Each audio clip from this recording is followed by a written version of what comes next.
접촉자를 최소화해야 하는 신종 코로나 선별 의료기관에서도 접촉자들이 무려 16명에 이르는 것으로 나타났습니다. 전북 첫 확진자가 나온 군산에서는 사람들의 발길이 뚝 끊기면서 가뜩이나 어려운 군산 경제를 다시 수렁에 빠뜨리고 있습니다. 군산 지역 학교들은 휴업에 들어갔고 대학에서는 중국인 유학생들의 재입국을 최대한 늦추면서 개강 연기도 검토되고 있습니다.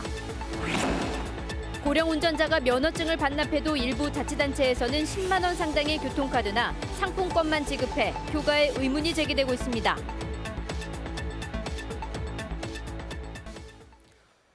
여러분 안녕하십니까? 코로나 바이러스 8번째 확진자인 군산의 60대 여성이 접촉한 도민이 100명을 넘어설 것으로 보입니다. 특히 접촉을 최소화해야 되는 선별 진료 의료기관에서 이 여성과 접촉한 의료진과 환자가 16명이나 되는 것으로 드러났습니다. 하원호 기자가 보도합니다. 8번째 확진자인 군산의 62세 여성은 격리병상에 입원하기 전까지 엿새간 군산에 머물렀습니다. 이 기간 동네 병원과 식당, 대형마트, 심지어 목욕탕까지 다녔습니다. 확인된 접촉자는 지금까지 34명인데 같은 시간대 목욕탕 출입자 140여 명도 추가로 조사하고 있습니다. 문제는 원광대병원 응급실에서 접촉한 사람이 무려 16명, 이 가운데 환자도 3명이나 포함돼 있다는 점입니다. 선별 진료 의료기관으로 지정돼 있는 곳에 코로나 바이러스 감염증 의심 환자가 들어왔지만 접촉자를 최소화해야 한다는 매뉴얼이 제대로 지켜지지 않은 겁니다. 만약에 접촉자라든지 그런 경우로 받아들였으면 완전히 보호장구를 착용해가지고 맞이해야 하는 게 맞는 거지만 그 당시엔 그 상황이 아니었기 때문에 다행히 병원에서 8번 확진자와 접촉한 사람 가운데 15명은 신종 코로나 바이러스 검사에서 모두 음성으로 판명됐습니다. 방역도 강화됐습니다. 중국에서 입국한 지 2주 이내 발열과 기침 등의 증상이 나타나면 폐렴 증상이 없어도 바이러스 진단 검사를 하기로 했습니다. 그동안 밀접 접촉자에게만 적용했던 14일간의 자가격리도 확진자와 접촉한 모든 사람으로 확대 적용하기로 했습니다. 자가격리자에 대해서는 생활비나 유급 휴가 비용을 지원할 계획이지만 격리 지침을 어길 경우 형사 고발하는 등 강력 대응해 나갈 계획입니다. JTB 뉴스 하원호입니다. 코로나 확진 환자가 나오면서 군산의 모든 유치원과 어린이집, 학교가 오늘부터 휴업에 들어갔습니다. 거리엔 인적이 뜸해졌고 가게는 발길이 끊겼습니다. 군산 경제가 다시 수렁에 빠지는 건 아닌지 군산 시민들의 걱정이 깊어지고 있습니다. 오정현 기자가 보도합니다. 방학을 마친 학교가 적막합니다. 개학 나흘 만에 다시 빈 교실이 됐습니다. 중국 다녀온 애들 5명 있었어요. 그 상황에서 확진자가 나왔다고 한 거예요. 학부모님들은 아주 예민하시고 우리 학교에서도 당연히 걱정이 많죠. 마찬가지로 휴업량이 떨어진 유치원에선 구석구석 소독이 한창입니다. 그 공문상에 돌봄이나 방과 후도 일체 입원에는 안 된다고. 안타까운 건 알지만 혹시라도 그 아이들이 발병이 났을 때 그 책임의 소재는 문제가 있다. 확진 환자가 다녀간 목욕탕. 바이러스는 대부분 하루 이내에 저절로 소멸하는 걸로 알려졌지만 시설물 전체를 소독한 이후에도 찾는 사람은 크게 줄었습니다. 근데 안 온 사람은 걱정되니까 안 왔겠지. 그러니까 한 3분의 1 정도밖에 안 된다니까. 사람이 여기 온 사람들이. 거리도 텅 비었습니다.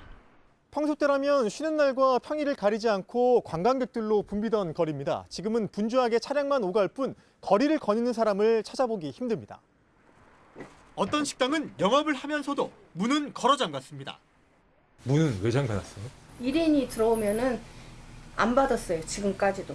왜? 지금 그날부터 불안하니까 어떤 사람인지 모르고. 안 그래도 힘든 군산 경제에 대형 악재가 겹쳤다며 한숨을 쉽니다. 경제에 엄청 영향을 미치잖아요. 지금 그 관광객들이 와야 돼요. 지금 방학 기간이고 그러니까 뻔하니 지금 보다시피 사람들 안 지나다니잖아요. 누구도 탓할 순 없다는 군산 사람들. 다만 더 이상 추가 발생만은 없길 간절히 바라고 있습니다.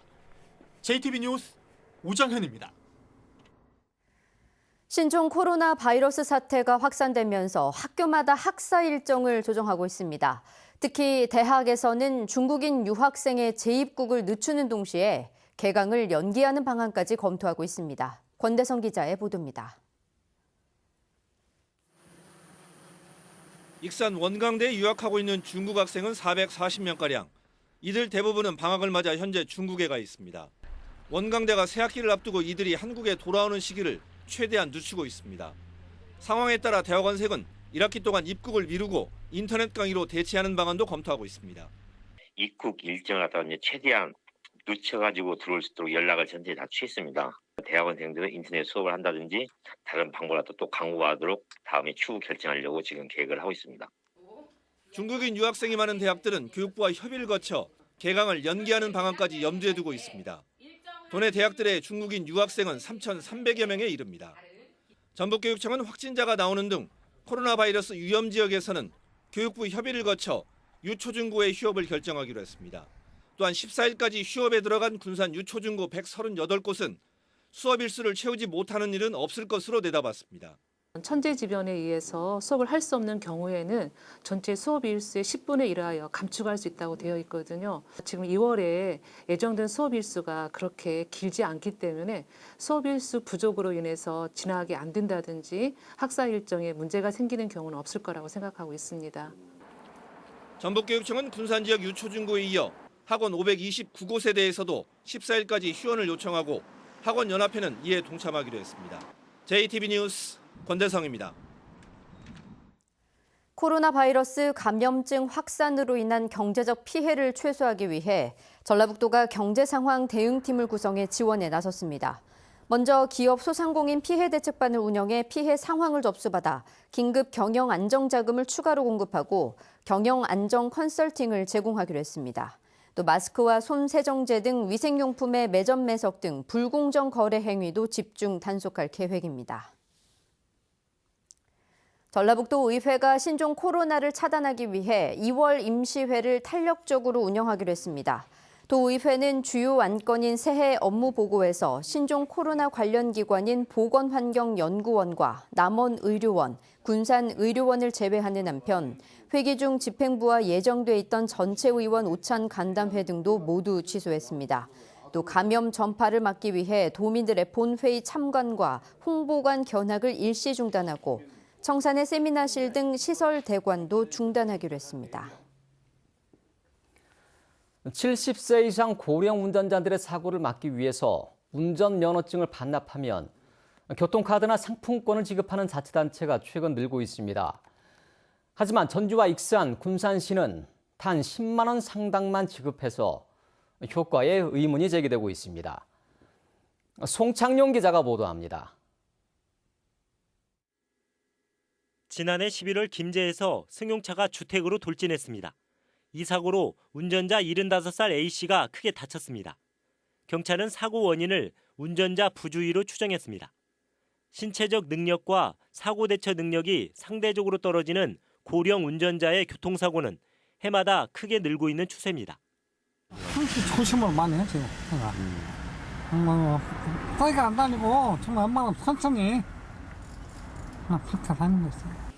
이 같은 사고를 예방하기 위한 제도가 고령 운전자 면허증 반납 제도입니다. 지난해 무주와 정읍, 남원에서 시행했고 올해 들어 나머지 시군이 도입하거나 도입을 준비하고 있습니다. 문제는 면허증을 반납했을 때 지급하는 금액입니다. 전주와 익산, 군산 등 3개 시는 10만 원 상당의 상품권이나 교통카드를 지급하거나 지급할 계획입니다. 20만 원 상당을 지급하는 전북의 나머지 시군은 물론 30만 원 상당을 지급하는 경북 김천이나 고령 등에 비해서도 크게 적습니다. 돈 10만 원 아무것도 아니야. 돈 옛날 같은 거지만 지금 누가 10만 원 갖고 뭐 1년 내에 쓸 수도 없는 것이고 10만 원 상관없이 계속 해야죠. 갑자기 이제 어디 갈 일이 있다든가 당연히 있어야죠. 차가 있으면 편리하죠. 경남 진주는 면허증을 반납한 고령 운전자가 겪게 될 불편함을 조금이라도 덜기 위해 5년 동안 시내버스를 무료로 이용할 수 있게 하고 있습니다. 제도 도입이 낫내기가 아니라면 실효성을 높이기 위한 고민이 필요합니다. JTB 뉴스 송창용입니다. 정의당과 새만금 관련 단체들이 국회에서 해수 유통을 위한 정책 협약을 체결함에 따라서 총선 과정에서 주요 쟁점이 될 것으로 보입니다. 정의당 심상정 대표는 이 자리에서 새만금 담수화 계획은 사실상 실패했다며 수질이 더 나빠지기 전에 해수 유통을 고려해야 된다며 21대 국회에서 특별법을 제정해 새만금 등 하구역 복원에 앞장서겠다고 말했습니다. 정의당은 이번 정책 협약에 따라서 새만금 해수 유통을 총선 공약화하고 중앙당의 특위를 구성해서 시민사회단체와 연대에 나갈 계획입니다. 김의겸 전 청와대 대변인이 불출마를 선언해 군산 선거 구도가 안개 속에 빠졌습니다. 민주당에서 총선 출마를 준비해온 김 전 대변인은 후보 검증위에서 세 차례나 판단을 미뤄온 가운데 SNS를 통해 총선에 출마하지 않겠다고 전격 선언했습니다. 민주당은 군산에 신영대 예비 후보가 있는 만큼 이달 중순까지는 신 후보를 단수로 추천할지 여부를 결정할 것으로 예상됩니다. 군산에선 또 현역인 김관영 의원이 빠르면 이번 주 안에 바른미래당을 탈당해 무소속으로 출마할 것으로 관측되는 등 총선 구도가 급변하고 있습니다. 유네스코에 등록된 백제문화유산을 간직하고 있는 익산 금마면에 세계유산 탐방거점센터가 본격 추진됩니다. 흩어져 있는 백제문화유산을 연결해 종합적인 정보를 제공하는 거점 역할을 할 것으로 보입니다. 김진영 기자입니다. 익산 지역 대표 백제문화유산은 미륵사지와 쌍능, 왕궁리 유적지 등 모두 8곳에 이릅니다.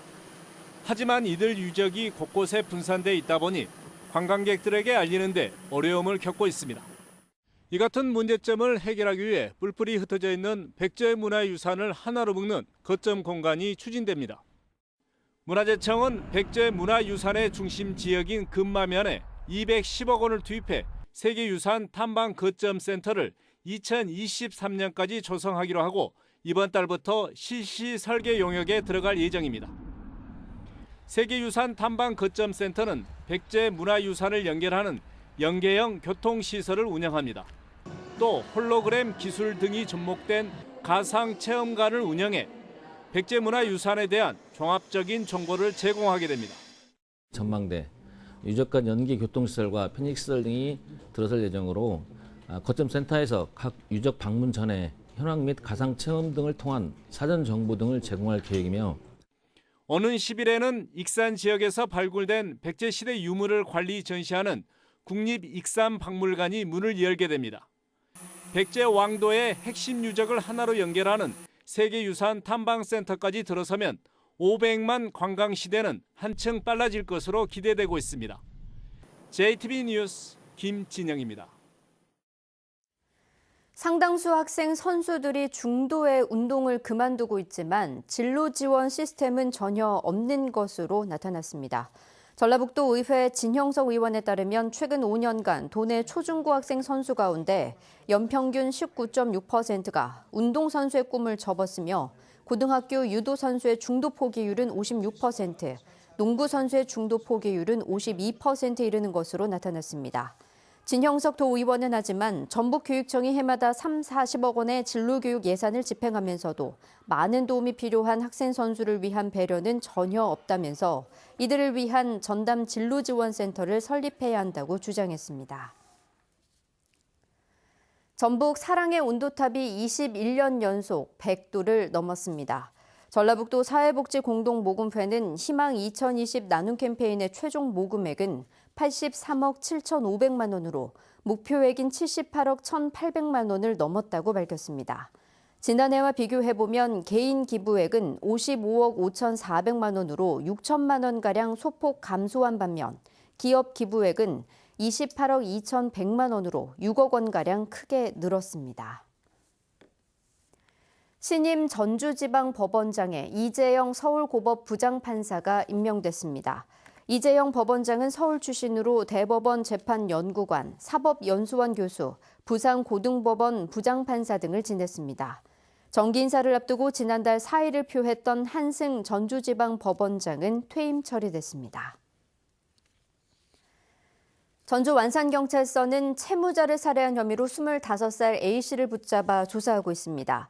A씨는 어젯밤 9시 50분쯤 전주시 용복동의 한 주택에서 35살 B씨를 흉기로 찔러 살해한 혐의를 받고 있습니다. A씨는 B씨가 자신의 친구 명의로 받은 대출금을 갚지 않아 그랬다고 진술한 것으로 확인됐습니다. 전주 덕진경찰서는 술에 취해 차를 몰다 60대 남성을 찌어 숨지게 한 혐의로 28살 A씨에 대해 구속영장을 신청할 예정입니다. A씨는 어제 오전 6시쯤 전주시 만성동의 한 도로에서 면허 취소 수준인 혈중 알코올 농도 0.086% 상태로 차를 몰다 자전거를 타고 가던 68살 B씨를 들이받아 숨지게 한 혐의를 받고 있습니다. 경찰은 인근 CCTV와 A씨의 진술 등을 토대로 정확한 사고 경위를 조사하고 있습니다. 오늘은 가끔 구름이 많은 가운데 찬바람이 불면서 낮 기온은 3도에서 7도에 그쳤습니다. 내일은 무서운 한파가 찾아오겠습니다. 내일 아침 무주의 기온은 영하 10도, 진안과 장수는 영하 9도, 전주는 영하 4도까지 떨어지겠습니다. 낮 기온도 5도에서 6도에 그치겠습니다. 밤부터는 눈이 내리기 시작해 모레 새벽까지 1에서 5cm가 쌓이겠습니다. 당분간 고기압의 영향으로 대체로 맑겠고 기온은 평년 수준을 밑돌겠습니다.